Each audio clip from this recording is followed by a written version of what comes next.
और हेडलाइंस के बाद अब खबरों को तफसील से जानेंगे। सुप्रीम कोर्ट ने दिल्ली सरकार पर नाराजगी जाहिर करते हुए सवाल किया कि दिल्ली हुकूमत खवातीन को मुफ्त मेट्रो सवारी आखिर क्यों दे रही है। कोर्ट ने कहा कि खवातीन के फ्री में सफर करने से मेट्रो को ही नुकसान होगा। कोर्ट ने दिल्ली हुकूमत को तनबीह की कि कोई ऐसा फैसला न लें जिससे मेट्रो को नुकसान हो। साथ ही कोर्ट ने कहा कि मेट्रो के चौथे फेज की तामीरात में भी ताखीर नहीं होनी चाहिए। नई दिल्ली रेलवे स्टेशन की प्लेटफॉर्म नंबर 8 पर उस वक्त अफरा तफरी का माहौल देखा गया जब चंडीगढ़ जोवली एक्सप्रेस ट्रेन की 2 बोगियों में आग लग गई। राहत की बात यह रही कि वक्त रहते ट्रेन से बहिफाजत तमाम मुसाफिरों को निकाल लिया गया। फायर ब्रिगेड की 8 गाड़ियों ने कड़ी मशक्कत के बाद इस आग पर काबू पाया। खड़ी ट्रेन के जनरेटर कार में यह आग लगी थी। ये एक ट्रेन चंडीगढ़ से कोची जा रही थी। जहाँ से जैसे ही प्लेटफॉर्म से निकली है उसके जो लास्ट हमारा जनरेटर कार होती है उसमें SLR भी अटैच होता है, उसमें आग लगी है। जैसे ही आग का पता लगा ट्रेन को रोक लिया गया, ओची ऑफ कर दी गई थी। पैसेंजर ट्रेन को अलग कर दिया गया था इस कोच से। पैसेंजर ट्रेन को आगे चला दिया गया। किसी भी पैसेंजर को, किसी भी स्टाफ को कोई भी इंजरी या कैजुअल्टी नहीं है। हम लोगों ने इस इमीडिएटली स्टाफ साइट पर पहुंच गया था, उसने आग को कंट्रोल में ले आया है। हमारे जो डिपार्टमेंटल स्टाफ होता है स्टेशन एरिया में, उसने अपनी रिसोर्सेज से पानी की जो पाइपलाइन होती है उससे पाइपलाइन से आग को बुझा लिया है। थोड़ा सा डैमेज प्लेटफॉर्म को भी हमारे हुआ है, वो बहुत माइनर है, जिसको भी आपने देखा होगा कंट्रोल कर लिया गया है। आग बुझ गई है, धुआं है, उसको कंट्रोल में लाके हम लोग फर्दर इंक्वायरी करेंगे। अयोध्या मामले की समाअत की लाइव स्ट्रीमिंग का मामला चीफ जस्टिस के पास भेज दिया गया है। अर्जी गुजार की अर्जी पर समाअत के लिए चीफ जस्टिस रंजन गोगोई के पास ये भेजा गया है। वहीं सुप्रीम कोर्ट ने अर्जी गुजार के वकील से सवाल किया कि वो इतने हसास मामले की लाइव स्ट्रीमिंग की अपील भला कैसे कर सकते हैं। दूसरी जानिब अयोध्या मामले की एक और अर्जी को सुप्रीम कोर्ट ने खारिज कर दिया। अर्जी गुजार ने अदालती कार्रवाई को मनसूख करने की गुजारिश की थी। इस ताल्लुक से अर्जी गुजारों के खिलाफ FIR दर्ज करने की भी बात कही गई थी। अयोध्या की प्रोसीडिंग की लाइव स्ट्रीमिंग को लेकर दाखिल याचिका पर सुप्रीम कोर्ट ने आज सुनवाई की, लेकिन सुप्रीम कोर्ट ने सुनवाई करते हुए उस याचिका को चीफ जस्टिस के पास वापस भेज दिया। लेकिन मामले की सुनवाई के दौरान सुप्रीम कोर्ट ने याचिकाकर्ता से यह सवाल किया कि इतने सेंसिटिव मुद्दे पर आप लाइव स्ट्रीमिंग की बात कैसे कर सकते हैं। वहीं सुप्रीम कोर्ट में याचिकाकर्ता ने कहा कि अगर सुप्रीम कोर्ट के द्वारा लाइव स्ट्रीमिंग संभव नहीं है तो कम से कम इसकी ऑडियो रिकॉर्डिंग ही की जाए। लेकिन सुप्रीम कोर्ट ने इन तमाम तर्कों को सुना और अब इस मामले को सुप्रीम कोर्ट के चीफ जस्टिस की बेंच को वापस भेज दिया है। आपको बता दें कि मुख्य न्यायाधीश जस्टिस रंजन गोगोई अयोध्या के मामले की सुनवाई कर रहे हैं, तो वही अब इस याचिका पर सुनवाई करेंगे। 11 सितंबर को यह याचिका जस्टिस रंजन गोगोई के सामने लगेगी। उसी दौरान सुप्रीम कोर्ट द्वारा यह तय किया जाएगा कि क्या अयोध्या मामले की लाइव स्ट्रीमिंग संभव है या नहीं। वहीं दूसरी तरफ एक याचिका सुप्रीम कोर्ट में यह भी लगाई गई कि अयोध्या की जो प्रोसीडिंग चल रही है उसको क्वैश किया जाए और तमाम जो याचिकाकर्ता हैं उनके खिलाफ FIR दर्ज किया जाए। इस पर चीफ जस्टिस ने इस याचिका को खारिज किया। चीफ जस्टिस ने याचिकाकर्ता पर नाराजगी जाहिर करते हुए कहा कि यह किस तरह की याचिका आपने दाखिल की है। तो फिलहाल सुप्रीम कोर्ट अब लाइव स्ट्रीमिंग के मामले पर 11 सितंबर को सुनवाई करेगा और उस दिन यह तय करेगा कि क्या अयोध्या मामले की सुनवाई पर ऑडियो रिकॉर्डिंग की जा सकती है या फिर नहीं। कैमरामैन गौरव सक्सेना के साथ सुशील पांडे, न्यूज़ 18 दिल्ली। और अब खबर सियासत की दुनिया से। अलकलांबा ने आम आदमी पार्टी को बिलाखिर अलविदा कह ही दिया। ट्वीट के जरिए उन्होंने इसकी जानकारी भी दी। अलकलांबा ने आपकी बुनियादी रुकनियत से मुस्ताफी होने का ऐलान किया और कहा कि 6 साल के साथ के दौरान उन्हें बहुत कुछ सीखने को मिला। वाज़ेह है कि अलकलांबा ने गुज़िश्ता रोज कांग्रेस सदस्य सोनिया गांधी से खास मुलाकात की थी और सोनिया गांधी से इस मुलाकात के बाद से ही अलकलांबा के कांग्रेस में शामिल होने की क़यास आराइयां उरूज पर थीं।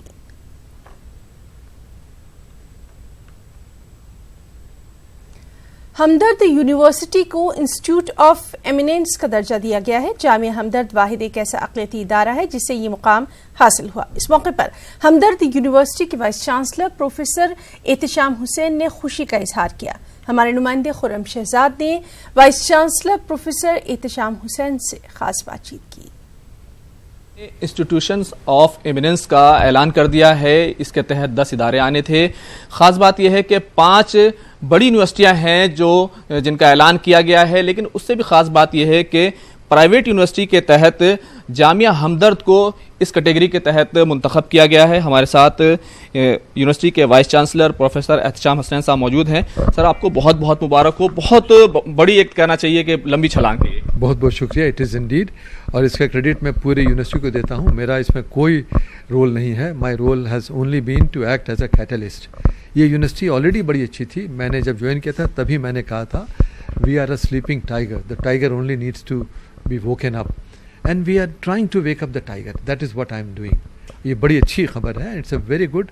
ऑल्सो इसलिए भी अच्छी है कि ये हम लोग वाहिद माइनॉरिटी इंस्टीट्यूशन उभर के आए हैं। पूरे इंडिया में बहुत सारे माइनॉरिटी इंस्टीट्यूशन हैं, मुस्लिम माइनॉरिटी हैं, सिख माइनॉरिटी हैं, क्रिश्चियन माइनॉरिटी हैं, किसी को ये खिताब नहीं दिया गया, ये सिर्फ जामिया हमदर्द को दिया गया और हमें 5वें नंबर पर रखा गया है। प्राइवेट यूनिवर्सिटीज़ जितनी सारी इंडिया में 550 से ऊपर हैं। देखा जाए तो देहरी यूनिवर्सिटी है, इसमें बनारस हिंदू यूनिवर्सिटी है, वो जो कद है एक बहुत बड़ा कद, वहाँ तक अब जामिया हमदर्द पहुँच गया है। जी, उनका अलग कैटेगरी में दिया गया है और हमें अलग कैटेगरी में दिया गया है। उनको दिया गया है जो पब्लिकली फंडेड, जिनको टैक्स पेयर का मनी से जो यूनिवर्सिटी चलाई जाती हैं, उस कैटेगरी में 10 को दिया गया। हमने देखा कि जामिया हमदर्द की जो क्वालिटी एजुकेशन है, चाहे मेडिकल की बात हो या फार्मेसी की बात हो, 11वें नंबर पर मेडिकल का पिछली बार आया था। जिस तरह से पूरे भारत में, पूरे मुल्क में इसको चुना गया था, अब एमिनेंस में आए हैं। किस तरह से आगे अब काम करेंगे, क्योंकि बहुत क्वालिटी एजुकेशन को लेकर के सरकार ने एक तरह की बहुत बड़ी मान्यता दी है।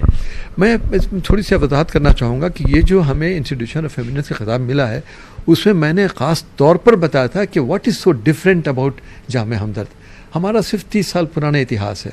मैं 30 साल से हमारी यूनिवर्सिटी इसमें फॉर्मेशन हुई उसकी, और इस 30 साल में हमने जिस तरह की क्वालिटी पर तवज्जो दी है, शायद यही वजह है कि हमारा इंस्टीट्यूशन उभर के आ गया। हमसे काफ़ी पुराने बड़े बड़े इदारे हैं, कोई 150 ईयर्स मना रहे हैं, कोई 100 ईयर्स मना रहे हैं, they didn't come in the picture at all. उसकी वजह सिर्फ यही है कि क्वालिटी पर हमारी ख़ास तवज्जो है। कई जगह आपका जाना हुआ, यूनिवर्सिटी ऑफ हैदराबाद में आप रहे, IIT दिल्ली में रहे, इसके अलावा भी कई 2-3 यूनिवर्सिटियों में और रहे। कहाँ रहे जिनका शुमार जो है इसमें इंस्टीट्यूशंस ऑफ एमिनेंस में हुआ है?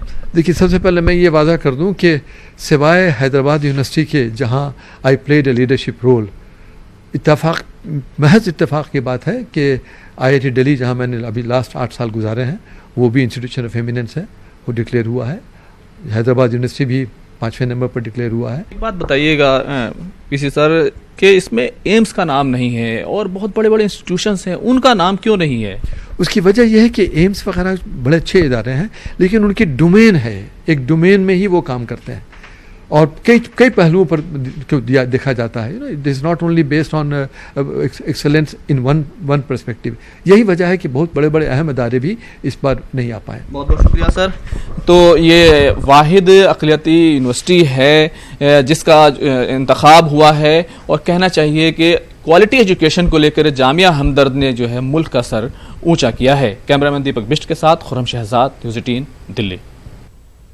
आसाम की तर्ज पर यूपी में भी NRC लागू करने के बीजेपी MLA के मुतालबे पर मेरठ के मुस्लिम दानिश्वरों ने रद्द-ए-अमल का इजहार किया। मुस्लिम दानिश्वरों के मुताबिक इस तरह के गैर जरूरी मुद्दे उठाकर बीजेपी लीडर मुस्लिम तबके पर दबाव बनाने और अवाम को असल मुद्दों से भटकाने की कोशिश कर रहे हैं। दानिश्वरों ने इन अफवाहों पर ध्यान न देने की तमाम मुसलमानों से अपील की है। हम तो पूरे हिंदुस्तान की करते हैं, जितने सूबे तमाम की करते हैं, उनको सबको NRC कराना है तो सारे मुल्क के जितने स्टेटस सब में करामे ना, सब चीज क्लियर सबके सामने आ जाएगी। हिंदुस्तान का मुसलमान सब जितना है यहाँ का मूल निवासी है असल, इसलिए हमें कि मुसलमानों को कोई डर नहीं है, कोई खतरा नहीं है। इन लोगों का मिशन ये बना है कि इन मुसलमानों को जो है हर वक्त परेशानी में मुब्तला रखना है। ना आसाम की गवर्नमेंट खुश है, ना वहाँ के मुसलमान खुश हैं, तो इसका मतलब है कि जो रिपोर्ट बनी है वो भी सही नहीं है। कई केसेस ऐसे आए हैं जिनके बाप दादा वहाँ रहते चले आए, उनकी औलादें भी सरकारी नौकरी कर रही हैं, 40 साल से उनके बाप दादा नौकरी सरकारी कर चुके, उनका भी नाम NRC में नहीं आया। अब ये मांग उठ रही है कि साहब इसे यूपी में भी लागू किया जाए और दूसरे स्टेट में भी लागू किया जाए। जो बॉर्डर स्टेट है वहाँ पे तो ये होता है कि जैसे बांग्लादेश के आदमी आ गए, आसाम में आ गए या सिक्किम में उधर से आ गए, तो वहाँ तो ये NRC ठीक थी, लेकिन अब पूरे हिंदुस्तान में या यूपी स्टेट में या दिल्ली में ऐसे करें तो मैं समझता हूँ उसकी ज़रूरत तो कुछ है नहीं। ये तो अनावश्यक रूप से लोगों को परेशान करना है और लोगों की हेडक बढ़ानी है। हिंदुस्तान का दूरंदेश खलाई मिशन चंद्रयान 2 तारीखी कामयाबी का एक और मरहला तय करने जा रहा है। चंद्रयान 2 का 7 सितंबर को अलग सुबह चांद के साउथ पोल की जानिब उतरने का टारगेट है। इस कामयाबी के बाद हिंदुस्तान के खलाई मिशन को दुनिया में एक आला मुकाम हासिल हो जाएगा। खास रिपोर्ट।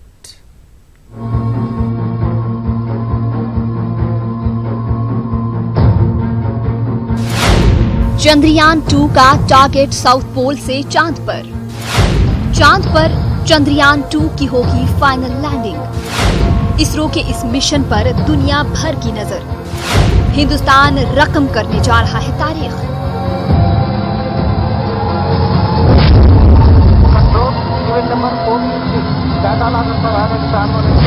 चंद्रयान 2 अपनी फाइनल मंजिल की जानिब रवां दवा है।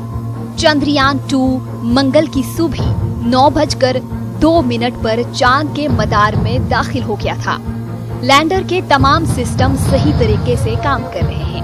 इसरो के सरबराह के सिवन के मुताबिक 7 सितंबर को अलग सुबह 1:55 पर लैंडर चांद साउथ पोल की सतह पर लैंड करेगा। चांद की सतह पर नर्म लैंडिंग करने के अमल को शुरू करने से पहले लैंडर से मुतालिक 2 ऑर्बिटल प्रोसेस को अंजाम दिया जाएगा। वाज़ेह हो कि चंद्रयान 2 ने 22 जुलाई को लॉन्चिंग के बाद सबसे पहले अपने LI-4 कैमरे से जमीन की तस्वीर भेजी थी।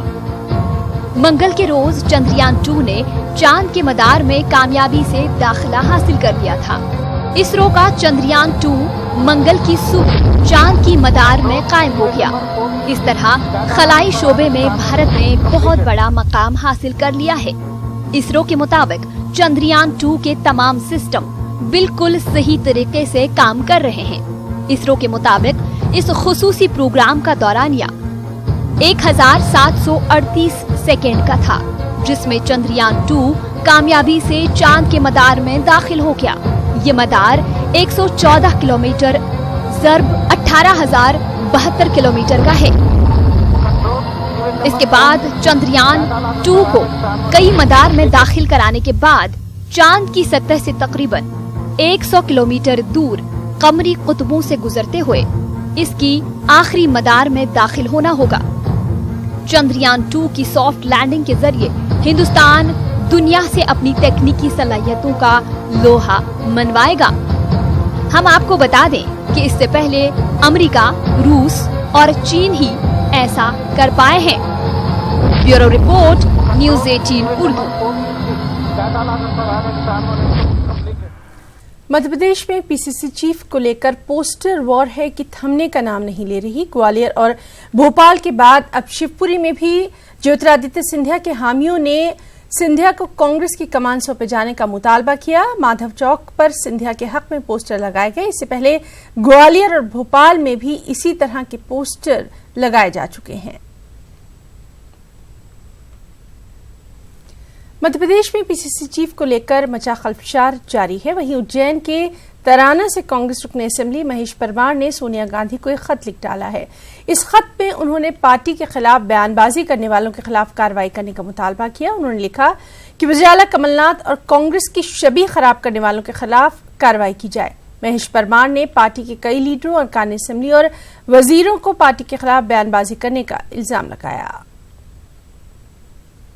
सरकार की छवि, कमलनाथ जी की छवि को धूमिल करना चाहते हैं। मैंने सोनिया गांधी जी से निवेदन किया है कि अगर उनको कोई तकलीफ हो तो वो पार्टी फोरम में अपनी बात रखे।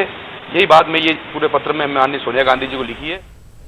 मध्य प्रदेश में एक जानिब जहां कांग्रेस में खलफशार है, वहीं दूसरी तरफ बीजेपी लीडर गोपाल भार्गव ने रियासत में जल्द ही बीजेपी की सरकार बनने की बात कह डाली है।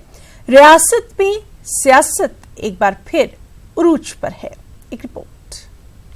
क्या बीजेपी बनाएगी मध्य प्रदेश में सरकार? गोपाल भार्गव के बयान से सियासी सरगर्मियां तेज। 3 बीजेपी अरकान असेंबली कांग्रेस के राब्ते में। गोपाल भार्गव ने जोर तोड़ से किया इनकार। मध्य प्रदेश में सरकार को लेकर दावों का एक बार फिर दौर शुरू हो गया है। कांग्रेस के अंदर मचे खलफशार के बीच बीजेपी लीडर गोपाल भार्गव ने बयान दिया। सागर में गोपाल भार्गव ने रियासत में दूसरी जमातों के अरकान असेंबली की हिमायत मिलने पर सरकार बनाने की बात कही। साथ ही इस मामले पर बीजेपी आलाकमान से चर्चा करने की भी बात कही है। हम हाईकमान से चर्चा करेंगे और उन पार्टी के रवैये क्या है, उनका रुख क्या है, वो क्या सोचते हैं, इसके बारे में हम सोच समझ के बात करेंगे, यही कहा था। और हमें ना सरकार बनाने की कोई जल्दी है और ना हम जोड़ तोड़ में विश्वास करते हैं, ना हाथ ट्रेडिंग में विश्वास करते हैं। यदि उनकी आत्मा की आवाज़ हो और हम वरिष्ठ नेताओं से चर्चा करेंगे या वरिष्ठ नेताओं से वो चर्चा करें, उसके बाद ही बात करेंगे। अभी इस तरह की कोई बात नहीं। गोपाल भार्गव के इस बयान पर मध्य प्रदेश की सियासत गर्मा गई है। वजीर पीसी शर्मा ने 2 बीजेपी अरकान असेंबली के कांग्रेस के खेमे में आने का हवाला दिया। साथ ही 3 और अरकान असेंबली की हिमायत का दावा भी कर दिया। ऐसा है कि 2 ये कब से बोल रहे हैं, ये 8 महीने हो गए, यूं कर देंगे, लंगड़ी सरकार है और गिरा देंगे। 10 हमारे से टच में है, पर इनके टच वाले का पता नहीं लगा। लेकिन 2 कमलनाथ जी ने 2 भारतीय जनता पार्टी के विधायक विधानसभा के पटल पर ले आए। अगली विधानसभा का जब सेशन होगा तो कम से कम 3 कांग्रेस के पाले में हो रहे हैं। सूबे में एक तरफ कांग्रेस के अंदर खलफशार मचा है तो दूसरी तरफ हिमायत कर रहे अरकान असेंबली की नाराजगी सामने आई है। इसलिए रियासत में एक बार फिर बयानबाजियों का नया दौर शुरू हो गया है। हालांकि कुंभे को मुत्तहिद रखना सिर्फ कांग्रेस के लिए ही नहीं बल्कि बीजेपी के लिए भी एक बड़ा चैलेंज बन गया है। सागर से न्यूज़ 18 के लिए राजेश करमेले की रिपोर्ट। रीवा की शेफ लता टंडन ने लगातार खाना बनाने का वर्ल्ड रिकॉर्ड तोड़ दिया। अभी तक अमेरिका की खातून के नाम ये रिकॉर्ड था जिन्होंने 68 घंटे तक लगातार खाना बनाया था। शेफ लता ने सुबह 10:15 पर यह वर्ल्ड रिकॉर्ड तोड़ा। हालांकि अभी बाज़ाब्ता तौर पर इस बात का ऐलान नहीं किया गया।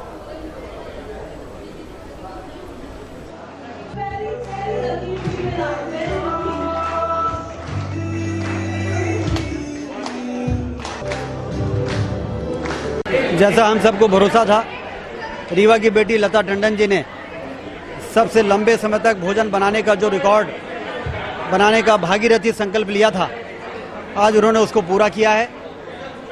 विश्व रिकॉर्ड सबसे लंबे समय तक खाना बनाने का जो अमेरिका के पास था थोड़ी देर पहले तक, हम सबको गर्व है कि वो रिकॉर्ड अब हिंदुस्तान आ गया है। अमेरिका का रिकॉर्ड 68 घंटे 30 मिनट 1 सेकंड का था। ऑफिशियल अटेम्प्ट शेफ लता टंडन को मिला था लॉन्गेस्ट कुकिंग मैराथन के इस रिकॉर्ड को तोड़ने के लिए। और शेफ लता टंडन ने जस्ट अभी 68 घंटे 30 मिनट 2 सेकंड, जो पिछले रिकॉर्ड से ज़्यादा है और अभी भी फिलहाल वो कुकिंग कर ही रही हैं, वहाँ तक वो पहुँच चुकी हैं। अब ये फाइनल डाटा जितना भी होता है, ये हमने ऑफिशियल अटेम्प्ट जो गिनीज का टारगेट था उसको पूरा किया और अभी भी शेफ लगी हुई हैं इस रिकॉर्ड को जितना बड़ा बना सके उसको बनाने के लिए। फाइनल डाटा जो होगा वो यहाँ से सारा का सारा लंदन भेजा जाएगा। छत्तीसगढ़ की राजधानी रायपुर में रात से बारिश के बाद श्यामनगर की सड़कों का बुरा हाल है। सड़कों पर घुटनों से ज्यादा पानी भर गया है। लोगों के घरों में पानी दाखिल हो गया है। हमारे नुमाइंदे रघवेंद्र साहू ने यहां का जायजा लिया। रायपुर में एक बारिश हुई नहीं कि श्यामनगर का ये नज़ारा इसी तरीके से हो जाता है। यहाँ घुटने भर से भी ज़्यादा, लगभग कमर तक पानी भरा हुआ है और जो है लोगों के घरों में पानी जो है घुस जाता है। लोग परेशान रहते हैं और ये आज की बात नहीं है, हर साल यही नज़ारा आपको दिखाई देगा। ये बच्चे आपको स्कूल से जाते हुए दिख रहे हैं जिनको इसी मोहल्ले से गुजरना है, लेकिन पानी जिस तरह से भरा हुआ है, कहीं ना कहीं ये जो पानी आपको दिख रहा होगा पूरा नाली का पानी है, जो कि नाला निर्माण नहीं होने के कारण से इसी तरीके से लोगों के घरों में घुसता है। लोग घरों से पानी निकाल कर फेंकने के लिए मजबूर होते हैं। ये गेट नहीं खुल रहा है, पानी के कारण से ये जाम की स्थिति है। जाहिर है घुसकर कोशिश करते हैं कि किस तरह से घर के अंदर तक लोगों के पानी घुस रहा है, किस तरह से लोग परेशान हो रहे हैं, क्योंकि घरों से पानी निकालना एक बड़ी समस्या हो जाती है। और ख़ासकर जो बरसात का पानी है वो बहुत ज़्यादा गंदा होता है, तो वो जो है दिख रहा है कि किस तरह से घर में पानी जो है लोगों के घुस चुका है। ये घर के अंदर का नज़ारा है जहाँ पे पूरा पानी भरा हुआ है। ये किचन है और किचन में भी इसी तरीके से पानी जो है वो दिख रहा है। सब जगह पूरे घर में पानी भरा हुआ है। जाहिर है अब इस पानी को निकलने में बहुत वक्त लगेगा। लोगों को जो घर में इससे बीमारी फैलने का खतरा होता है, जाहिर है ये समस्या लोग झेल रहे हैं, लेकिन न तो प्रशासन कोई ध्यान देता है, न किसी तरीके से कोई पहल की जाती है कि उसको व्यवस्था दुरुस्त किया जा सके और लोगों को समस्याओं से इस तरीके से जल भराव की स्थिति से बचाया जा सके। कैमरामैन धर्मचंद साहू के साथ राघवेंद्र साहू, न्यूज़ 18 छत्तीसगढ़, रायपुर। छत्तीसगढ़ में एक बार फिर बारिश लोगों के लिए मुसीबत बनकर आई है और सबसे ज्यादा हालात जगदलपुर के ही खराब हैं। तो आप देखिए ये रिपोर्ट। मुझे इजाजत दें, आदाब। छत्तीसगढ़ में बारिश का कहर, जगदलपुर में सैलाब, महकमे मौसमियात का रेड अलर्ट। चौंकिए नहीं, ये घर ही है जहां भारी बारिश के बाद पानी सैलाब बनकर घरों तक से निकल रहा है। पूरा शहर टापू में तब्दील हो गया है। क्या सड़क, क्या घर, जिधर देखो बस पानी ही पानी। गाड़ी, घर, जो कुछ थे सब पानी में डूब गए। इतनी बारिश कि शहर के 48 वार्डों का एक दूसरे से राब्ता मुनक़ते हो गया। अब आप इन तस्वीरों को देखिए। भारी बारिश से धमतरी, बालोद और मुंगेली में भी सैलाब है। नदी नाले उफान पर हैं। धमतरी में तो पानी में डूबे पुलिया से स्कूल वैन का ड्राइवर बच्चों से भरे वैन को लेकर पानी के तेज बहाव में निकल पड़ा, जिससे कोई बड़ा हादसा हो सकता था। लेकिन बालोद में तो हादसा हो ही गया। तेज धार में एक गाड़ी पानी में बह गई, जिसमें खातून की मौत हो गई, जबकि एक मासूम के साथ साथ 3 लोगों का अब तक सुराग नहीं लग पाया है। तीसरी तस्वीर मुंगेली की है, जहां आगर नदी पर बने एनीकट राफ्टा को पार करते वक्त एक 8 साल का मासूम बह गया, जिसका अब तक कोई सुराग नहीं मिल पाया है। अब आपको बालोद की तस्वीरें दिखाते हैं, जहां लगातार बारिश से सैलाब के हालात बन गए हैं। कई गांव का जिला हेडक्वार्टर से राब्ता टूट गया है। वहीं पुल नहीं होने से लोग जान खतरे में डाल रहे हैं, जबकि डोंडी लोहारा ब्लॉक के केरी नाला में एक ड्राइवर की लापरवाही की वजह से पूरी गाड़ी डूब गई। परेशानी होता है, जैसे बाढ़ आता है ना तो घोघोपुरी जो है ना एक मतलब द्वीप की तरह घिर जाता है वो। मतलब यहाँ आने जाने कोई रास्ता नहीं है, चाहे 4 दिन बाढ़ रहे चाहे 8 दिन बाढ़, वहीं के लोग वहीं रहते हैं। यहाँ बाढ़ आया, अब एक ही रास्ता है यहाँ पे, कोई दूसरा रास्ता तो है ही नहीं। और देखिए ये कितने सालों से है, ये हर साल मैं सुनता हूँ ये बाढ़ के बारे में, लेकिन आज तक हर बार यहाँ पे अर्जी दी जाती है कि बस बन रहा है, लेकिन आज तक कोई सरकारों ने ये इसके बारे में सोचा ही नहीं है। वहीं बारिश को लेकर महकमे मौसमियात ने रेड अलर्ट जारी किया है। महकमे मौसमियात के मुताबिक छत्तीसगढ़ के कई इलाकों में भारी बारिश हो सकती है। ऐसे में लोगों की मुसीबतें और बढ़ सकती हैं।